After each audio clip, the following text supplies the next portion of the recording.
My sister slept with my boyfriend for 6 months while my parents begged me to forgive her. So I left them all and never looked back. My sister Sarah is 26 years old, and I were really close growing up. We shared a room in our tiny house and used to talk about anything and everything. She was the outgoing one, always into art, music, and whatever else caught her attention.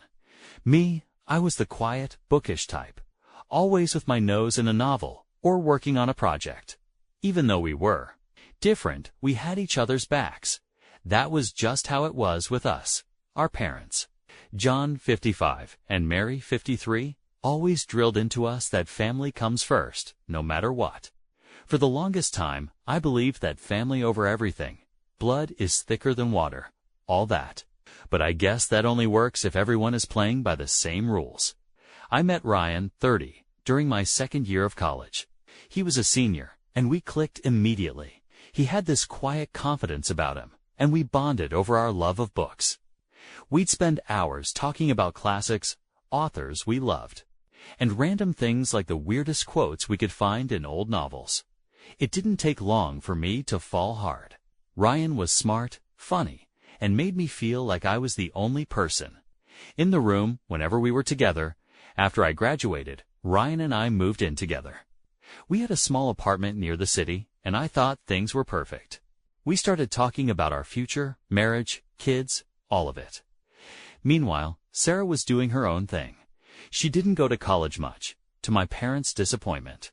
But she was hustling, working jobs to support herself while chasing her art career. She was always bouncing between jobs, struggling to make ends meet. But I admired her determination. I thought she'd figure it out eventually.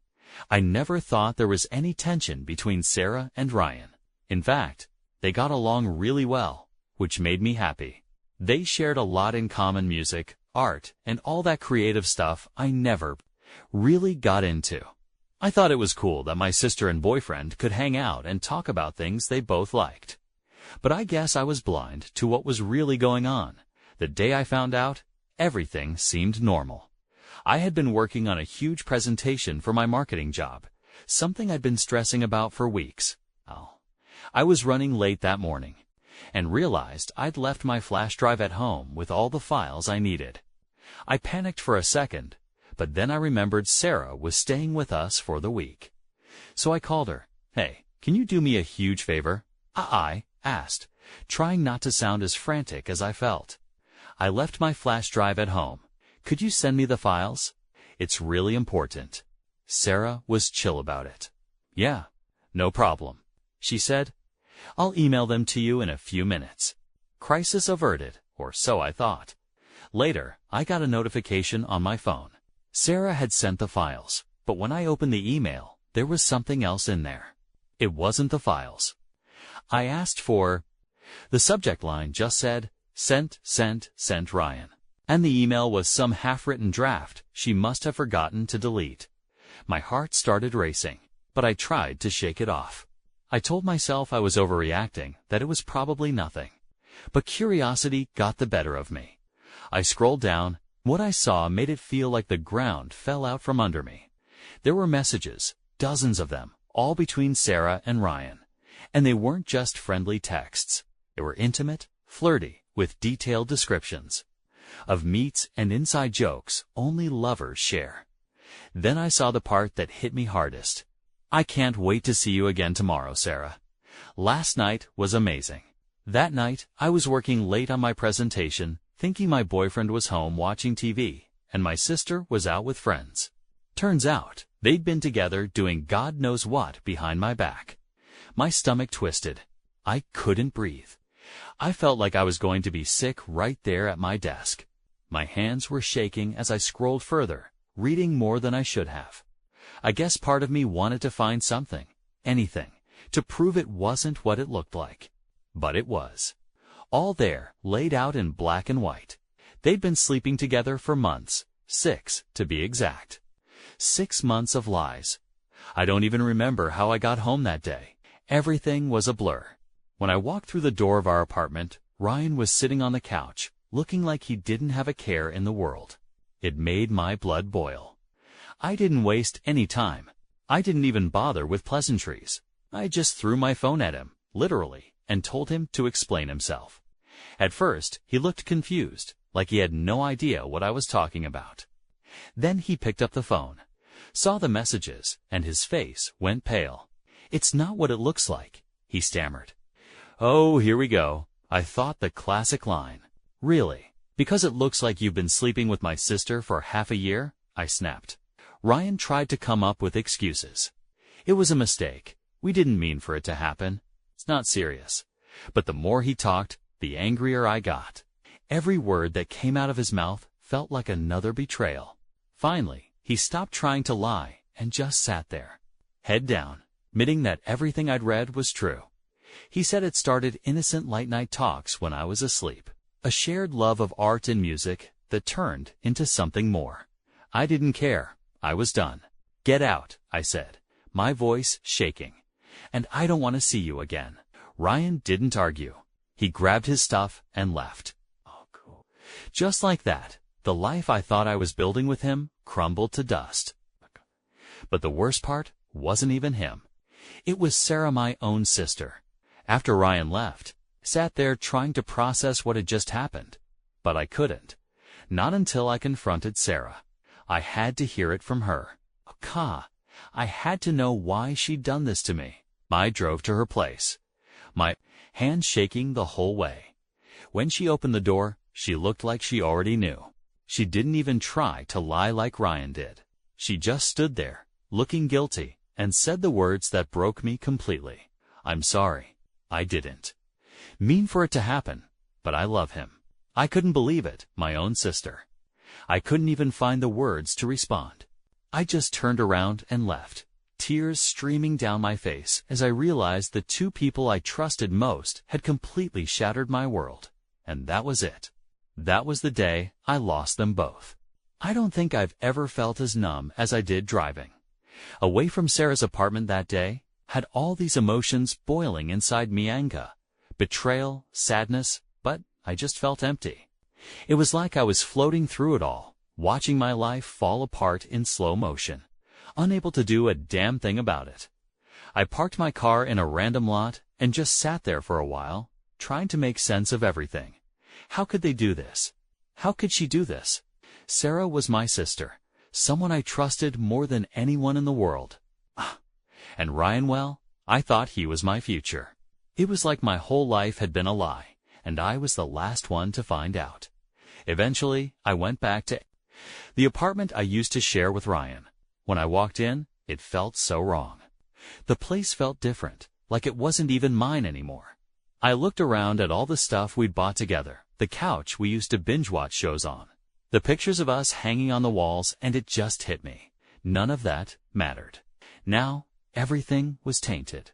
I didn't even know where to start, but I knew one thing: I couldn't stay there. I didn't want to be in the same place where everything had happened. I grabbed a duffel bag and started throwing in some clothes, my laptop, and anything else I thought I'd need for a few days. I couldn't bring myself to pack everything. It felt too final, like I was officially admitting that my life with Ryan was over. While I was packing, Ryan came back. I heard the door open and froze for a second. I didn't want to see him or hear anything he had to say. But there he was, standing in the doorway, looking like he'd been run over by a truck. Part of me wanted to yell, to scream at him for what he'd done, but I was too tired, too drained to even get that angry anymore. "Please, just listen," he said, his voice shaky. "Can we talk?" I didn't answer. I just kept packing, my back to him. But he didn't get the hint. He walked closer, standing in the middle of the room like he didn't know what to do. With himself, "I made a mistake," he said, and I felt my blood pressure rising. A mistake? Seriously, that's what he was going with. Like this was some little slip-up he could apologize for, and we could just move past it. I dropped the bag on the floor and turned to face him, my voice steady but cold. "Mistake. Ryan, you slept with my sister for 6 months. That's not a mistake, that's a choice." Over and over again. He looked down at his feet like a scolded child. I know. He mumbled. I didn't mean for it to go this far. It just happened. I wanted to laugh in his face. It just happened. That's what people say when they spill a drink or miss a bus knot. When they betray the person they claim to love by sleeping with their sister. What do you want me to say? I asked, my voice shaking with frustration. What could you possibly say that's going to make this better?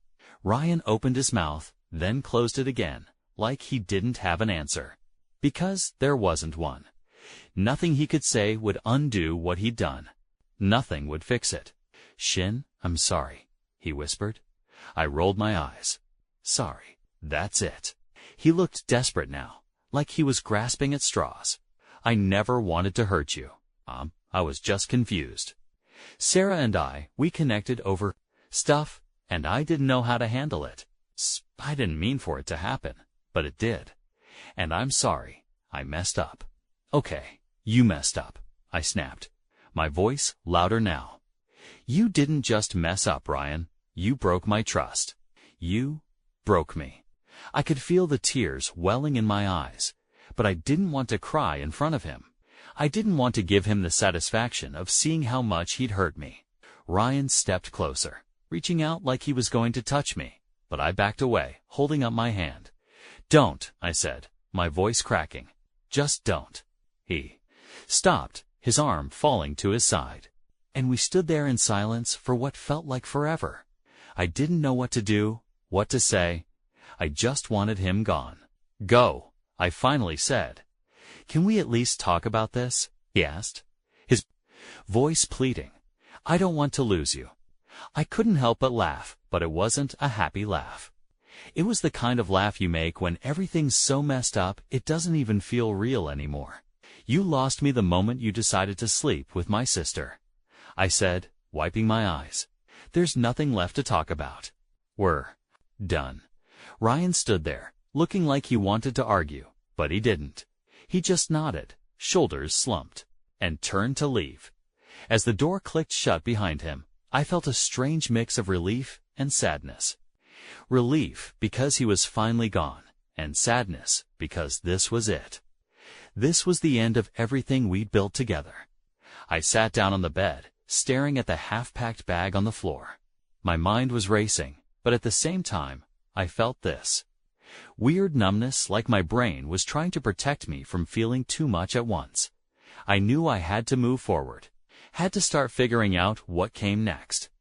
But right then, I was just stuck in that moment, trying to wrap my head around everything that had just happened. I texted my friend Emily, asking if I could crash at her place for a while. I couldn't stay here not after what happened. I needed to get out, get some space to clear my head and figure out my next move. Emily didn't ask questions. She just said, "Of course. Come over whenever you're ready." I stuffed the rest of my clothes into the duffel bag, grabbed my essentials, and left the apartment without even bothering to look back. I wasn't sure when I'd be back to get the rest of my stuff, but I knew I couldn't stay there another second. That place wasn't my home anymore. It hadn't been since the moment I found out what Ryan and Sarah had done. As I drove to Emily's, I kept replaying everything in my head, the emails, the lies, the look on Ryan's face when I confronted him. Sarah's empty apology. It was like I couldn't escape it, no matter how hard I tried. By the time I got to Emily's, I was completely drained. She gave me a hug, told me I could stay as long as I needed, and didn't press me for details. I was grateful for that. I wasn't ready to talk about it yet. Not really. That night, as I lay on her couch, staring at the ceiling, I tried to focus on anything other than the pain that threatened to swallow me whole. But it was impossible. The betrayal, the heartbreak hit, was all too fresh, too raw. I didn't know what the next day would bring, or how I was going to move forward from this. All I knew was that I had to keep going, even if it felt like I was falling apart. Because what else could I do? I stayed at Emily's place for the next few days, trying to figure out what the hell was I going to do with my life now. It's crazy how your whole world can just collapse in an instant, and you're left picking up the pieces, not even sure where to start. I didn't want to face my family yet, especially not my parents. I knew I'd have to tell them eventually, but I wasn't ready for their reaction. I just needed time to process everything without dealing with all the extra drama that would come with it. But of course, life doesn't give you that time. After a few days of silence, my phone started blowing up missed calls, texts, voicemails from my mom and dad. I knew what they wanted. They wanted to know why I wasn't answering, why I hadn't been home, why I wasn't picking up. They probably figured something was wrong but had no clue just how messed up everything had gotten. I finally caved and called my mom back. The second she answered, I could tell she'd been worried sick. Her voice had that frantic, "What's going on?" tone, and I could practically hear her pacing around the house. "Where have you been? We've been trying to reach you for days. Why haven't you called back? Are you okay?" She fired off questions, barely giving me time to respond. I took a deep breath and tried to keep my voice steady. "Oh, Mom, I'm fine. I've just been dealing with some stuff." "Stuff?" she asked, sounding confused. There was no easy way to say it, so I just blurted it out. Ryan and Sarah were having an affair. Silence. It was like the air got sucked out of the room, and for a few seconds I didn't hear anything on the other end of the line. I almost thought the call had dropped. But then Mom spoke, her voice barely above a whisper. "What?" I repeated myself, feeling the words sting again as I said them. Sarah and Ryan, they were hooking up behind my back for 6 months. I could hear Mom's sharp intake of breath. "Are you sure?" she asked, like she couldn't believe what I was telling her. Somehow I'd gotten it all wrong. "Yeah, I'm sure," I said, my voice harder than I meant it to be. "Saw the emails, Mom." I confronted them both. They admitted it. More silence.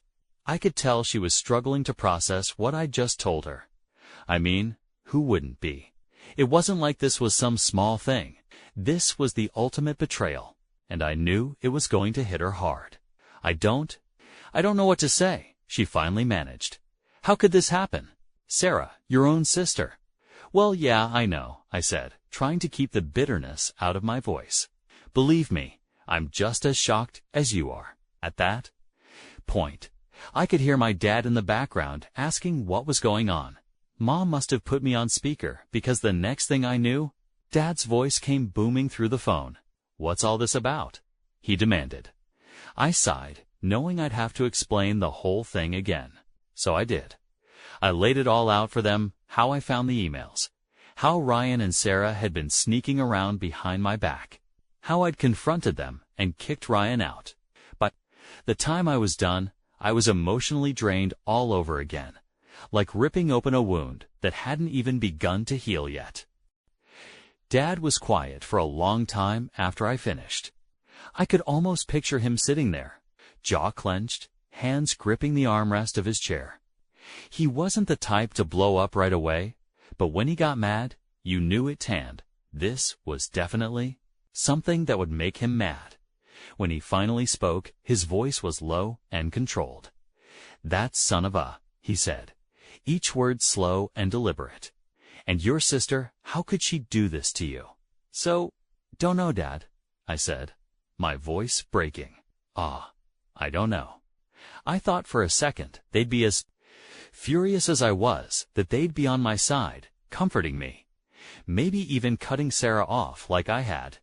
But then Mom spoke up again, and everything took a turn I didn't see coming. "But maybe you should talk to her," she said softly. "See if you can work this out." I froze. "What?" I mean, she's your sister," Mom continued, sounding like she was tiptoeing around the conversation. "I'm not excusing what she did. What she and Ryan did was awful, but maybe you two can find a way to fix things. Family's important. You know that?" I couldn't believe what I was hearing. I had just told them how Sarah had stabbed me in the back in the worst way possible, and their first instinct was to get me, to forgive her, to fix things.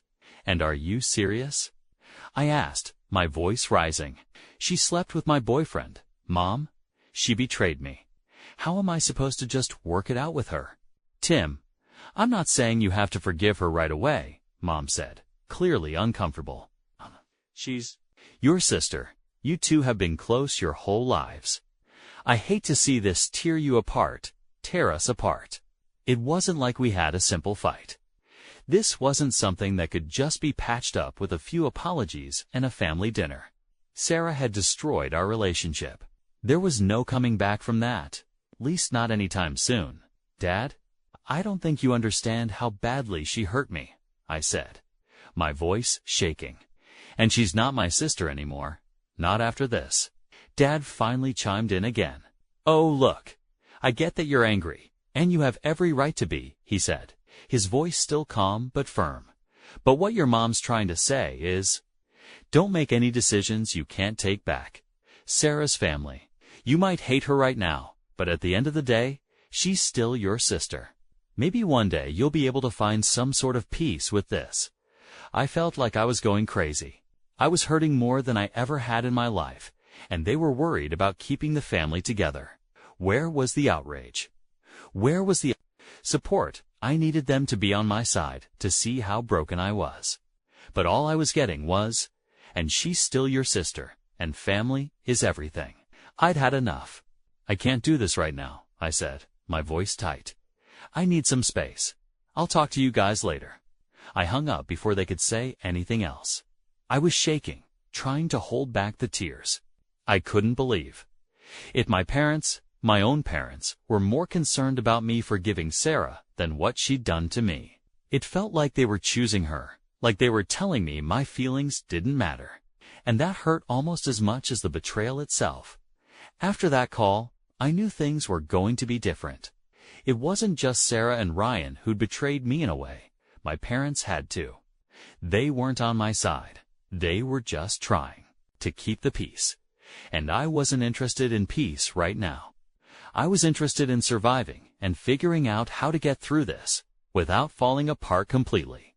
I didn't know what the next steps were, but one thing was clear. I was on my own. After that, with my parents, I felt more alone than ever. I mean, I knew things were already messed up, but hearing them try to push me toward forgiveness like it was that simple just made everything worse. I thought I could at least count on them to understand how broken I was, but they just didn't. Get it? It was like they were so focused on keeping the family together that they couldn't see how much I needed them to support Manat Sarah. I stayed with Emily a while longer, trying to get my head on straight. I had no idea how to even begin putting my life back together. The person I thought I was going to marry had betrayed me. My sister, the person I trusted most, had betrayed me. And my parents. They were basically telling me to suck it up and get over it. I wasn't ready to deal with any of it. But I knew I couldn't hide forever. One night, while I was zoning out on the couch at Emily's, she brought up something I hadn't thought about yet. You know you're going to have to get the rest of your stuff from the apartment at some point, she said carefully, like she didn't want to push me too hard, but knew it had to be said. She was right. I couldn't just avoid the apartment forever, no matter how much I wanted to. All my things were still there, and I had to figure out how to move on. But the thought of going back to that place, the place where everything fell apart, made me sick to my stomach. So a few days later, Emily and I drove over to the apartment.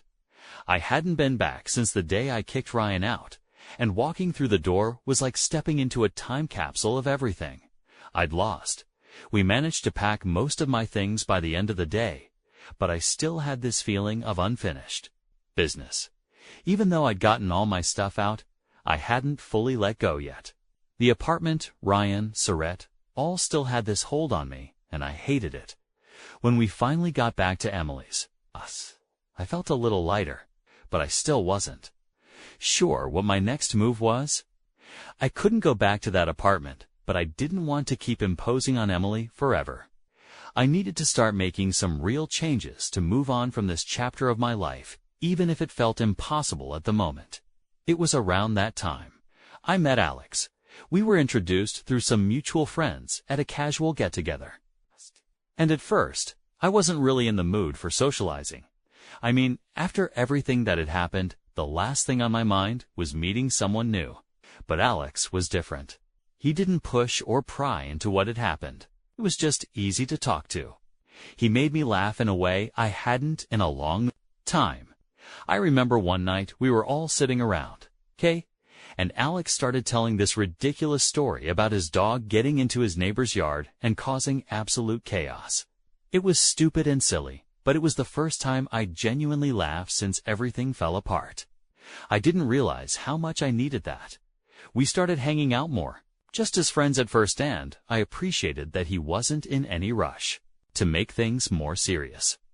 It was nice having someone to talk to, someone who wasn't involved in all the drama of my past.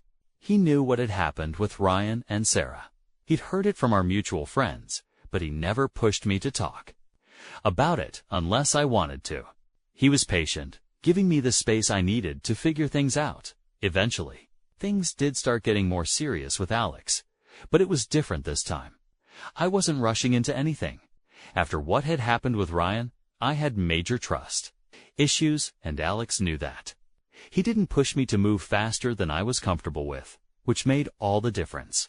Slowly, I started to feel like maybe there was a future for me after 11 if it wasn't the one I'd originally planned. But just as I was starting to feel like I was getting my life back on track, my parents threw another wrench into things. They knew I was seeing Alex, and they were happy for me, but they just couldn't let go of the whole Sarah situation. Every time I talked to them, they found some way to bring her up, like it was their mission to make me forgive her. "Oh, you know Sarah's been struggling," Mom would say during one of our phone calls. "She's been through a lot since everything happened. She misses you." I wanted to scream. I knew Sarah was struggling. I wasn't blind to it, but that didn't change what she did. Yet every time I talked to my parents, it was like they were trying to guilt me into letting her back into my life.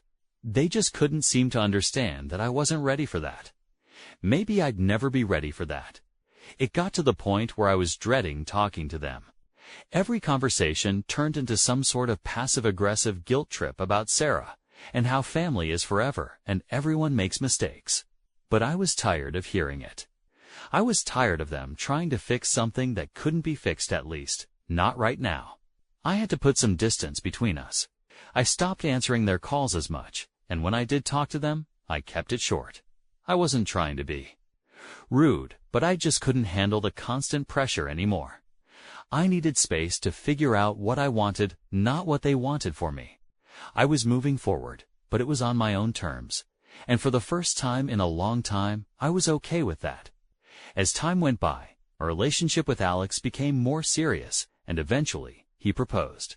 I was over the moon, and we soon started planning our wedding. I thought wedding planning would be all about picking flowers, deciding on cake flavors, and finding the perfect dress, the stuff you see in movies. But for me, it was like walking through a minefield. The closer we got to the big day, the more my parents turned it into a constant battle. And of course, the main problem was Sarah. From the start, I knew it was going to be tricky with her. After everything that had happened with Ryan, the last thing I wanted was Sarah anywhere near my wedding. I mean, she betrayed me in the worst way possible. The idea of having her there, standing around like nothing happened, made my skin crawl. But of course, my parents had a completely different view. They started making little comments here and there, like, "Have you thought about inviting Sarah? Or it would be nice to have the whole family together." At first, I ignored it. I figured they'd eventually get the hint and drop it, but they didn't. In fact, it seemed like the closer we got to the wedding, the more they pushed. One afternoon, my mom and dad came over to help finalize some wedding details, or at least, that's what I thought. We sat down with the guest list spread out before us. My mom had this strange look on her face the whole time. I could tell something was coming, but I wasn't prepared for what she said next. "So, we've been thinking," she started, her voice way too casual for how nervously she was fidgeting with the paper in her hands. "And we really think it would be a mistake not to invite Sarah to the wedding." I froze. I'd been waiting for this conversation, but I still wasn't ready for it. "Mom," I said, trying to keep calm, "we've talked about this. Sarah isn't invited. I'm not comfortable with her being there." My dad chimed in then, his voice firm, like he was trying to reason with me. "She's your sister. Don't you think you two can at least try to work things out?" It's your wedding. It should be a time for family to come together. I took a deep breath, already feeling the tension building in my chest. Dad, this is my wedding. I don't want to spend the whole day feeling uncomfortable because she's there. It's supposed to be a happy day for me and Alex. Not a reunion where I'm forced to forgive her just because it's family. But they didn't stop there. My mom leaned forward, her tone softening, almost pleading. Sweetie, Sarah's been struggling. She regrets what happened, and this could be a chance to start fresh. We just don't want this rift to last forever. I could feel my patience slipping. Honest, it's not about starting fresh, I said. She slept with my boyfriend. It's not something I can just get over because it's convenient for the wedding. I'm not ready to forgive her, and I don't know if I ever will be. That's when things escalated. My dad sighed and crossed his arms. We're not saying you have to forgive her right away, but not inviting her to the wedding do you really want to make things worse. We're your parents, and we're telling you this is a mistake. I could feel my anger building. They weren't listening. It was like they cared more about keeping up appearances and having Sarah there than about how I felt. I don't care if it makes things worse, I snapped. This is about me and Alex, not Sarah. She lost the right to be part of my life when she did what she did. Then my mom hit me with a line that really set me off. If Sarah isn't invited, we might have to reconsider attending the wedding ourselves. I stared at them, completely speechless. I couldn't believe what I was hearing. My own parents were basically giving me an ultimatum. Invite Sarah, or they wouldn't come to my wedding. The worst part? They said it so calmly, like it was some reasonable request, like they were helping me by threatening not to come. You can't be serious, I said, my voice barely holding it together. You're really telling me you won't come to your own daughter's wedding because I won't invite the sister who betrayed me? My dad didn't even blink. We're not saying we don't want to be there, but family is important. Sarah should be there. We don't want to see our family divided like this. I couldn't believe it. This was my day, and here they were making it all about Sarah. Not once did they ask how I felt about it. Not once did they consider that maybe, just maybe, I didn't want the person who hurt me most at my wedding. But it got worse. They didn't just stop at Sarah. Oh no, they decided to come for Emily, to about Emily. My mom started hesitating, like she knew she was about to cross a line. We know she's been a good friend to you, but we also feel like she's complicated things between you and the family. I just stared at her. What are you talking about? My dad jumped in, clearly trying to back her up. We think maybe you should reconsider having Emily in the wedding party. She's been part of the reason you've distanced yourself from us, hasn't she? We're just worried she's been a negative influence. I couldn't believe what I was hearing. They were actually blaming Emily, my best friend, the one who stood by me when my life fell apart, for complicating things. They thought she was the problem. So, let me get this straight, I said, my voice shaking. You want me to invite Sarah, the person who betrayed me, but uninvite Emily, the person who supported me through all of this? That's your solution. My mom had the nerve to look sad, like she was the one being hurt here. We just think it would help things go smoother. You and Sarah could try to rebuild, and Emily? She's not family. That was it. I was done. Oh, you know what? Emily is family. She's been more of a sister to me than Sarah ever has. Okay, if you're telling me I have to choose between inviting Sarah or having you at my wedding, then I guess you're not coming. They looked shocked, like they couldn't believe I was actually standing up to them, but I wasn't backing down. I wasn't going to let them guilt-trip me into making my wedding day about Sarah. This is my wedding, I continued, my voice firm and steady.